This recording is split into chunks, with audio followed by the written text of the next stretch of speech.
আমি আজকে এমন একটা ভয়ঙ্কর স্বপ্ন দেখছি, আমার শরীরটা এখনো দরদর করে কাঁপতেছে। হুজুর পাক সাল্লাল্লাহু আলাইহি ওয়াসাল্লাম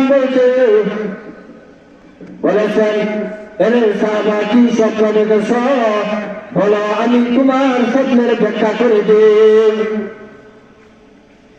সাহাবা বলতেছে, ইয়া রাসূলুল্লাহ, ইয়া হাবিবাল্লাহ, আমি স্বপ্ন দেখছি আমি জান্নাতের মধ্যে ঘুরতেছি। জান্নাতে ঘোরার পরে যখন আমাকে জাহান্নামের মধ্যে প্রবেশ করা হইল, আমি জাহান্নামে ঢোকার পরে একটা দৃশ্য দেখলাম, যেটা আমার মনের মধ্যে এখনো ভয় ভয় লাগে।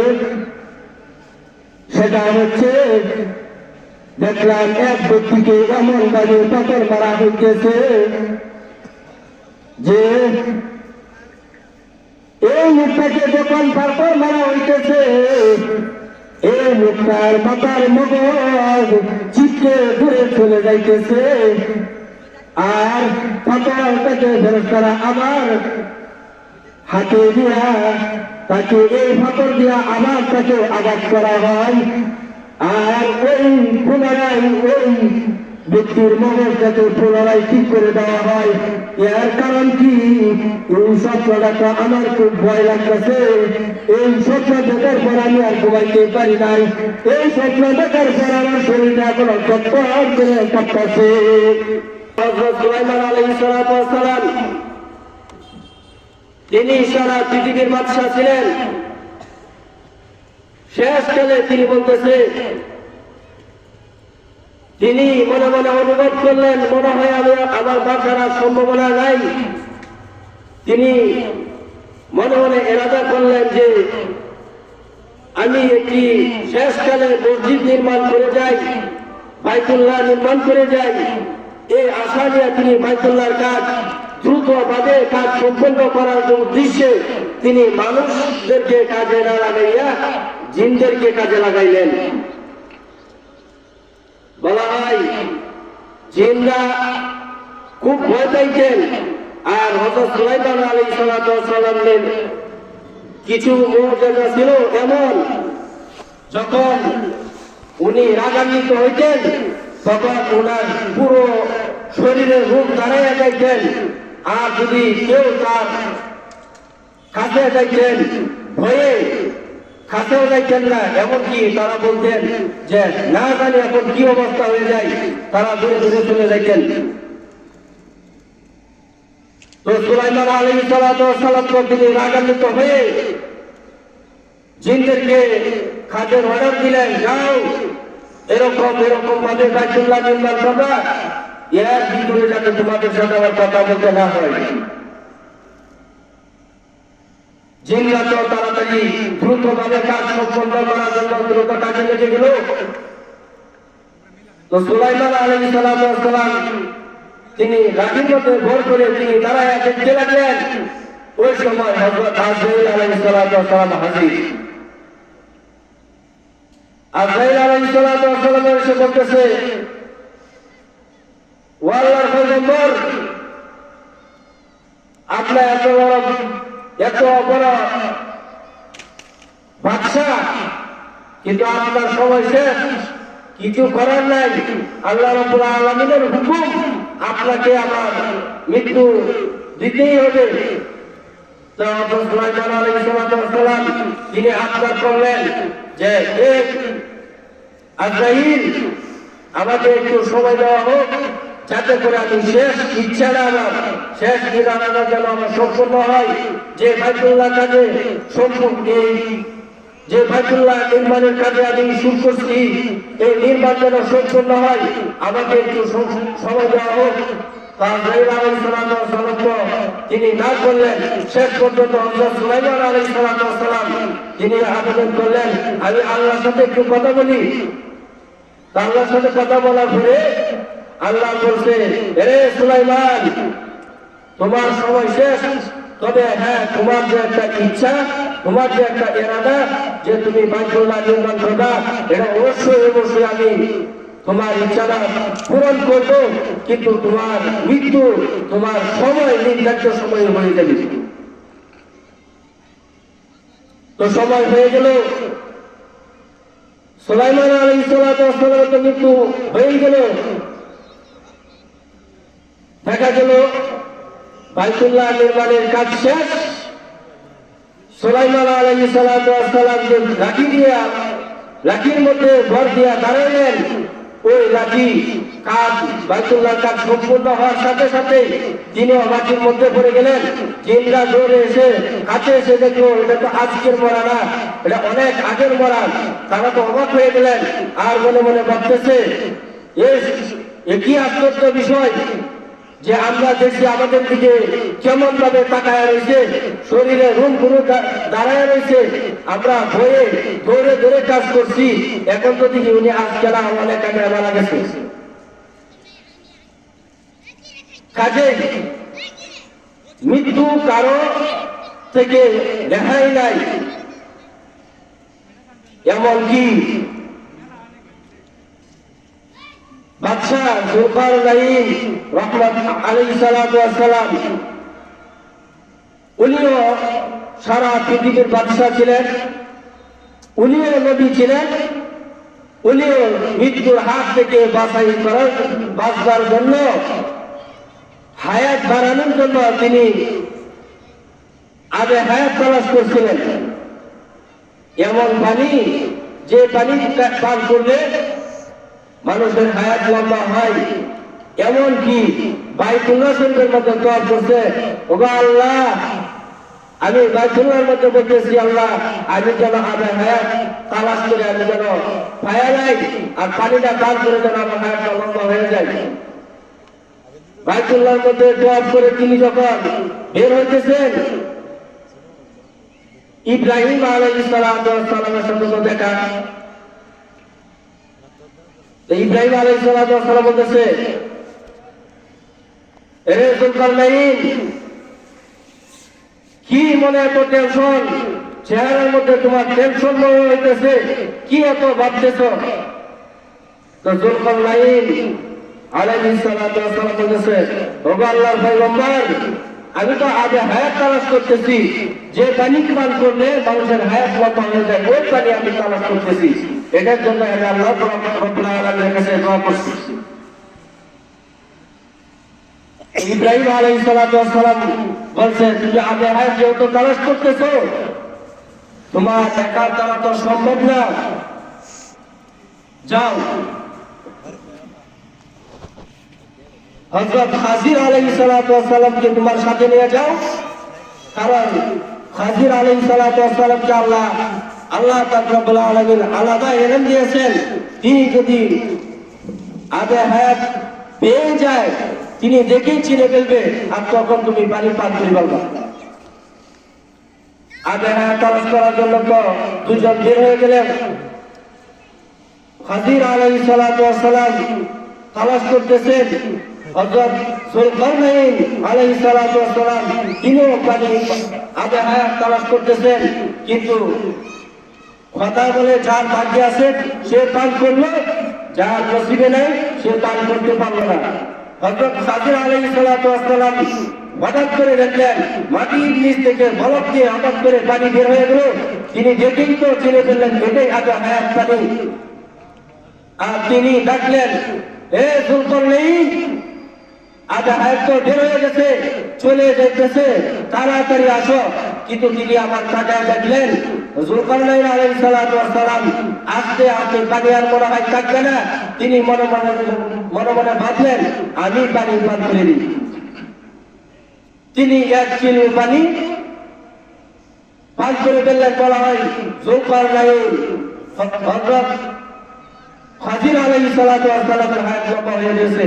এমনকি বলা হয় হুজুর পাক সাল্লাল্লাহু আলাইহি ওয়াসাল্লামের জানাজার মধ্যে হাজির হয়ে গেছে।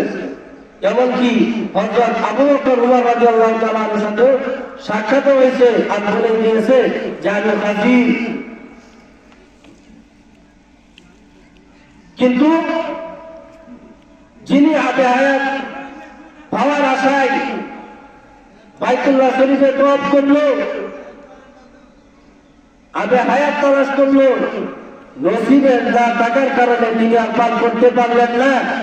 শেষ পর্যন্ত বাদশা হওয়ার সত্ত্বেও সন্তানদেরকে ডেকে নজর করতেছেন, এ আমার সন্তানেরা, মনে হয় আমার সময় শেষ, মৃত্যু মনে হয় আমার ভালোই আসছে, তবে তোমাদের কাছে আমার একটা ওসিয়ত থাকবে, আমার যদি মৃত্যু হয়ে যায়, আমার যদি মরণ হয়ে যায়, তোমরা আমার লাশটাকে কাপড় কাপড় পরাইয়া শহরে এই আমার লাশটাকে কাপড় কাপড় পরাইয়া কাপড়ের বাহিরে দুটি হাত বের করে দিবা, আর শহরের গলিতে গলিতে গ্রামের আনাচে কানাচে আমার লাশটাকে ঘুরাইবা, আর পরে তোমরা আমার লাশটাকে দাফন দিবা। সন্তানেরা বলতেছে, ওগো আল্লাহর পয়গম্বর, আপনি তো কোন সাধারণ মানুষ না, আপনি তো একজন বিশ্বনবী, এমনকি আপনি একজন সারা পৃথিবীর বাদশা, তো আপনার মারা গেলে আপনার রাস্তাকে শহরের অলিতে গলিতে কেন এভাবে ঘোরাইব? এমনকি দুটি হাত কাপড়ের বাইরে বের করে গ্রামের অঞ্চলে কেন দেখাইব মানুষদেরকে? হযরত যুলকারনাইন আলাইহিস সালাতু ওয়াস সালাম বলেছে, সন্তানেরা, আমি যত বড় হই, রাজা হই না কেন, আমার তো সময় শেষ, তবে আমি মানুষদেরকে একটা বার্তা হিসাবে দেখাইয়া দিতে চাই, একটা বার্তা দিয়ে দিতে চাই। যদিও আমি সারা পৃথিবীর বাদশা ছিলাম, আল্লাহর পয়গম্বর ছিলাম, এত বড় নবী, এত বড় পাওয়ারফুল ব্যক্তি হওয়ার পরেও আমি আমার যত মৃত্যু হয়ে গেল, আমি দুটো খালি হাত ছাড়া আর কিছু কবরে যাইতে পারি নাই। এটা দেখানোর জন্য হযরত যুলকারনাইন আলাইহিস সালাতু ওয়াস সালাম তার সন্তানদেরকে উচিত করছে। কাজে আমার উদ্দেশ্য ছিল যে এই কথাই, যে প্রত্যেকটা মানুষকে মৃত্যুর স্বাদ গ্রহণ করতে হবে। কোন নাফসে যায়কাতুল মাউত, কাউকে রেহাই দেওয়া হবে না, প্রত্যেকটা প্রাণীকে, অর্থাৎ যার প্রাণ আছে তারই মৃত্যু হবে। যদিও সে নবী হোক, রাসূল হোক, বড় ধরনের সম্পদশালী হোক, মৃত্যুর থেকে যদি কারো রেহাই পাওয়া যেত, যদি সম্পদ দিয়ে যদি রেহাই পাওয়া যেত, তাহলে কারোর কখনো মৃত্যু গ্রহণ করতো না, কারণের কখনো মৃত্যু হতো না। যদি নবী হলেই মৃত্যুর থেকে বাঁচা যাইত, হযরত সুলাইমান আলাইহিস সালাতু ওয়াস সালামের মৃত্যু হইত না। এমনকি বিশ্বনবী সরকারে দো আলম হুজুর সাল্লাল্লাহু আলাইহি ওয়াসাল্লামের মৃত্যু হতো না, এমনকি আদম আলাইহিস সালামের মৃত্যু হতো না। এই জন্য কাউকে মৃত্যু থেকে রেহাই দেওয়া হবে না।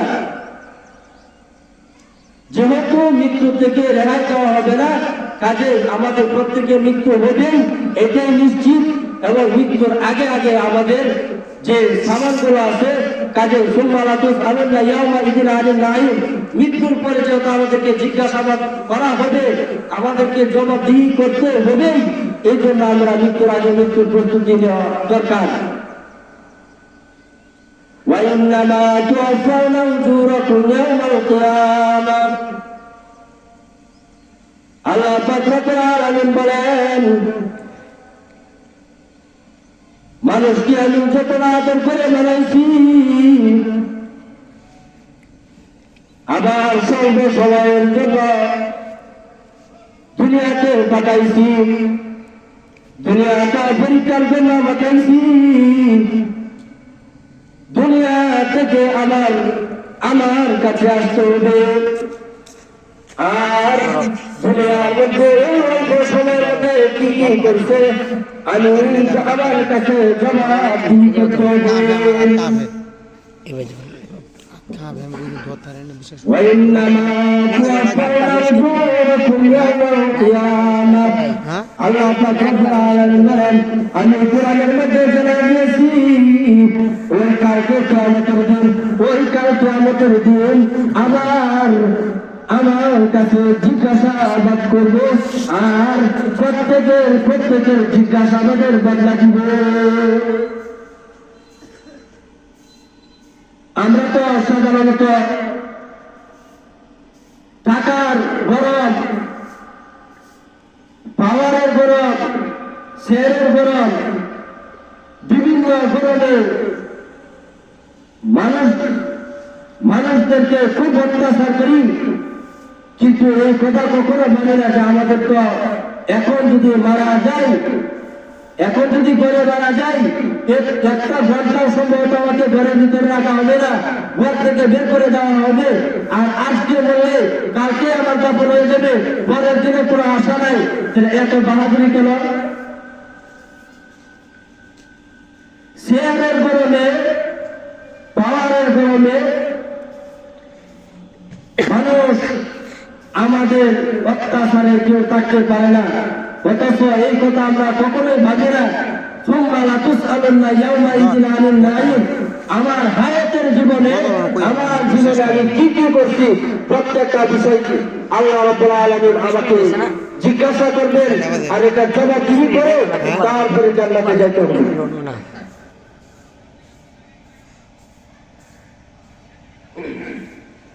কুল্লু নাফসিন যায়িকাতুল মাউত وإنما توفون أجوركم يوم القيامة। মৃত্যুর পর আল্লাহ রাব্বুল আলামিন বলেন, প্রত্যেকটা মানুষকে ওই কিয়ামতের দিন জিজ্ঞাসা করা হবে, আর জিজ্ঞাসার পরে প্রত্যেকের আমলের বদলা তাকে ফিরাইয়া দেওয়া হইবে।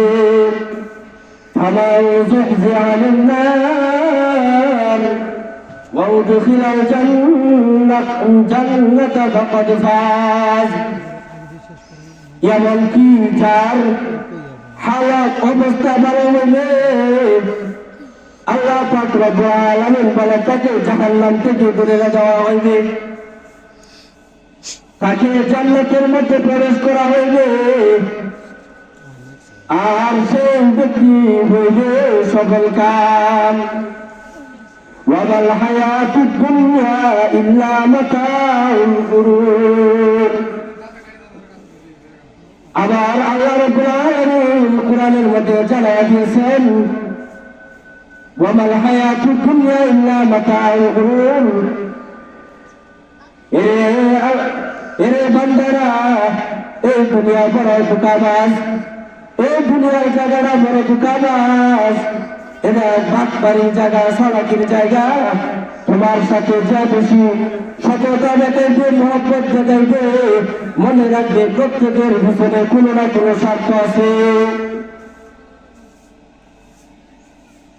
এই জন্যই তোমাকেই করতে হবে, তোমার সামানা তোমাকে জোগাড় করতে হবে। এজন্য আসুন সবাই যত কম সংযুক্ত করে রেখেছি, এজন্য আসুন কবরে যাওয়ার আগে কবরে সামান নিয়ে যাইতে পারি যেন আল্লাহ রাব্বুল আলামিন আমাদের প্রত্যেককে, আল্লাহ রাব্বুল আলামিন যেন কবরে যে সামান নিয়ে যাইতে হয় আমরা যেন সামান নিয়ে যাইতে পারি। আর আল্লাহ রাব্বুল আলামিন অন্য আয়াতে বলেন, কদ আফলাহাল মুমিনুন, মুমিন ব্যক্তি তো সেই ব্যক্তি আল্লাযীনা হুম ফী সালাতিহিম খাশিউন, যে ব্যক্তি নামাজের মধ্যে বিনয়ী, যে ব্যক্তি নামাজের মধ্যে বিনয়ী। কিন্তু আজকে শুক্রবার দেখা যায় ঈদের মাঠের মধ্যে মানুষের কোনো অভাব নাই, অথচ আজকে দুনিয়ার পেরেশানি নিয়ে আমরা ঘুরতেছি। মসজিদে আজকে শুক্রবারে আসার সময় হয় নাই, অথচ আল্লাহ রাব্বুল আলামিন বলছেন, হে বান্দারা, রিজিকের জন্য কত পেরেশানি করবে, আমি তো তোদের রিজিক দেওয়ার মালিক আমি আল্লাহ। এমনকি আল্লাহ রাব্বুল আলামিন এই নামাজের উপকারিতার মধ্যে এই কথাও বলে দিয়েছেন, যে ব্যক্তি 5 ওয়াক্ত আমার নামাজ আদায় করবে তার রিজিকের দায়িত্ব আমি আল্লাহ নিজেই দিয়ে নিলাম। এজন্য আসুন প্রত্যেকেই যেন নামাজের মধ্যে বিনয় হই, 5 ওয়াক্ত যেন নামাজ পড়তে পারি। আল্লাহ রাব্বুল আলামিন বলেন, যে ব্যক্তি নামাজ পড়তে পারল না তার মৃত্যুর সময়ে কিছু আযাব আছে। তার মধ্যে এক নম্বর হচ্ছে তার মৃত্যুটা খুব ভয়ঙ্কর হবে। তার মৃত্যুটা খুব ভয়ঙ্কর হবে। 2 নম্বর বলা হয়েছে তার মৃত্যুটা এমন হয়েছে, মনে হয় এমন ক্ষুধা অবস্থায় হলে মনে হয় যে সারা পৃথিবীর মানুষের খাবার যদি আমি একা খাইতে পারতাম। শুধু তাই নয়, আল্লাহ রাব্বুল আলামিন বলেন, যে ব্যক্তি নামাজ পড়বে না, নামাজ না পড়ার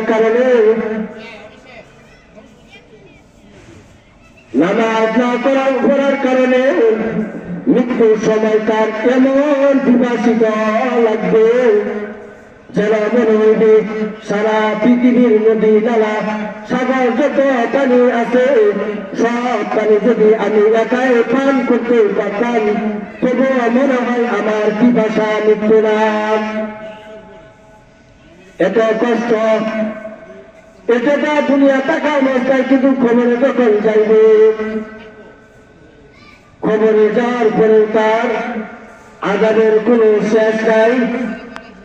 অর্থাৎ যে ব্যক্তি নামাজ পড়বে না তার কোন আযাবের কোন শেষ নাই। একবার হুজুর পাক সাল্লাল্লাহু আলাইহি ওয়াসাল্লাম ফজরের নামাজের পরে সাহাবাদেরকে ডাকে ডেকে বলতেছে, এরে সাহাবারা, আজকে রাত্রে কে কি তোমরা স্বপ্ন দেখেছ? তোমরা স্বপ্ন দেখে থাকলে আমাকে বলো, আমি স্বপ্নের ব্যাখ্যা করে দিব। একজন সাহাবী হুজুর পাক সাল্লাল্লাহু আলাইহি ওয়াসাল্লামকে বলতেছে, ইয়া রাসূলুল্লাহ, আমি আজকে এমন একটা ভয়ঙ্কর স্বপ্ন দেখছি, আমার শরীরটা এখনো দরদর করে কাঁপতেছে। হুজুর পাক সাল্লাল্লাহু আলাইহি ওয়াসাল্লাম বলেছেন, এরে সাহাবা, কি স্বপ্ন দেখেছ? বলো, আমি তোমার স্বপ্নের ব্যাখ্যা করে দেই। সাহাবা বলতেছে, ইয়া রাসূলুল্লাহ, ইয়া হাবিবাল্লাহ, আমি স্বপ্ন দেখছি আমি জান্নাতের মধ্যে ঘুরতেছি। জান্নাতে ঘোরার পরে যখন আমাকে জাহান্নামের মধ্যে প্রবেশ করা হইল, আমি জাহান্নামে ঢোকার পরে একটা দৃশ্য দেখলাম, যেটা আমার মনের মধ্যে এখনো ভয় ভয় লাগে। সেটা হচ্ছে, দেখলাম এক ব্যক্তিকে এমন ভাবে পাথর মারা হইতেছে যে এই মুখটাকে যখন পাথর মারা হইতেছে, এই মুখটার মাথার মগজ চিটকে দূরে চলে যাইতেছে, আর পাথরটাকে ফেরেশতারা আমার হাতে দিয়া তাকে এই পাথর দিয়া আবার তাকে আঘাত করা হয়, আর ওই পুনরায় ওই ব্যক্তির মগজটাকে পুনরায় ঠিক করে দেওয়া হয়। এর কারণ কি? এই স্বপ্নটা তো আমার খুব ভয় লাগতেছে। এই স্বপ্ন দেখার পর আমি আর ঘুমাইতে পারি নাই। এই স্বপ্ন দেখার পর আমার শরীরটা এখনো চটপট করে কাঁপতেছে। হুজুর পাক সাল্লাল্লাহু আলাইহি ওয়াসাল্লাম বলেছে, আরে সাহাবী, এই ব্যক্তিরা হচ্ছে এমন ব্যক্তি যে ব্যক্তি মসজিদে নামাজ পড়তো, আর মসজিদে নামাজ অবস্থায় মসজিদের ভাগ দিয়া চলে যাইত, আর মনে করতো যে মসজিদে নামাজ হয় নাই, নিজে নিজে দোকান নিজেকে দেয়। এমন ব্যক্তি নামাজ না পড়ার কারণে তাকে এই শাস্তি দেওয়া হইতেছে। এই জন্য প্রত্যেকেই নামাজ 5 ওয়াক্ত পড়বেন। আর আল্লাযীনা হুম ফী সালাতিহিম খাশিউন ওয়াল্লাযীনা হুম আনিল লাগwi মুরিদুন।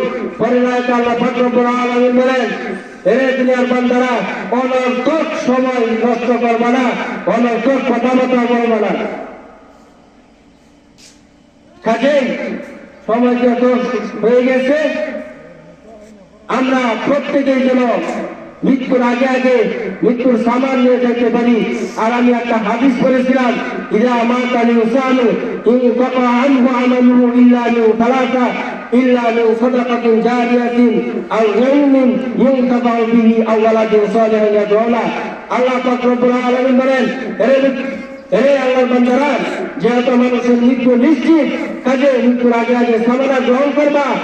আর মরার আগে এমন কিছু কাজ করে আসবা যাতে কবরে শুয়ে শুয়ে বিনা পরিশ্রমে তুমি যেন কবরে থেকে থেকে তুমি সবটুকু কবরে বসে বসে ঠিক থাকো। তার মধ্যে এক নম্বর কি? সদকাতুল জারিয়া। বেশি বেশি সদকা করা, এমন সদকা করা যার একটা মসজিদ বানাইলাম। যদি মসজিদ না বানাইতে পারি, মসজিদে যতটুকু সামর্থ্য অনুযায়ী আমি অল্প কিছু টাকা দিয়ে আমি মসজিদে সহযোগিতা করলাম। পাশাপাশি এরকম রাস্তা দিয়ে দেখতেছি, রাস্তার মাঝখানে আমি একটা টিউবওয়েল বানাইলাম। আর এই পানি পান করে যখন মানুষে খুশি হইবে, যতদিন পড়া পর্যন্ত এই মানুষরা পানি পান করে মানে তৃপ্তি মেটাইলে, আল্লাহ রাব্বুল আলামিন বলেন, এই কতদিন পর্যন্ত সেই কবরে শুয়ে থেকে বিনা পরিশ্রমে সব পাইতেই থাকবে। 2 নম্বরে বলা হয়েছে নেক সন্তান। যদি নেক সন্তান কবরে রেখে যায়, তাহলে আল্লাহ রাব্বুল আলামিন বলেন, তুমি বড় ভাগ্যবান, তুমি বিনা পরিশ্রমে কবরে শুয়ে থেকেই তুমি নেক পাইতেই থাকবা। 3 নম্বরে নিজে যে ইলম হাসিল করবা, ওই ইলম যে ইলম তোমার যদি মৃত্যু হয়েও যায়, মৃত্যুর পরে তুমি যদি কয়েকজন ছাত্র পড়া যায়, তোমার ছাত্র যখন ছাত্র পড়াইবে, ওই ছাত্র যখন ছাত্র পড়াইবে, অর্থাৎ তারা যখন সব পাইবে, আর তুমি কবরে শুয়ে থেকে অটোমেটিক সব পাইতেই থাকবে। কাজেই মৃত্যুর আগে আগে যেন আল্লাহ পাক রব্বুল আলামিন আমাদের প্রত্যেকেই কবরের সামান নিয়ে যাওয়ার তৌফিক দান করেন। পাশাপাশি বিনা গুনাহমুক্ত জীবন নিয়ে যাতে আমরা সবাই কবরে যাইতে পারি, আল্লাহ পাক রব্বুল আলামিন যেন আমাদের প্রত্যেকে তৌফিক দান করেন।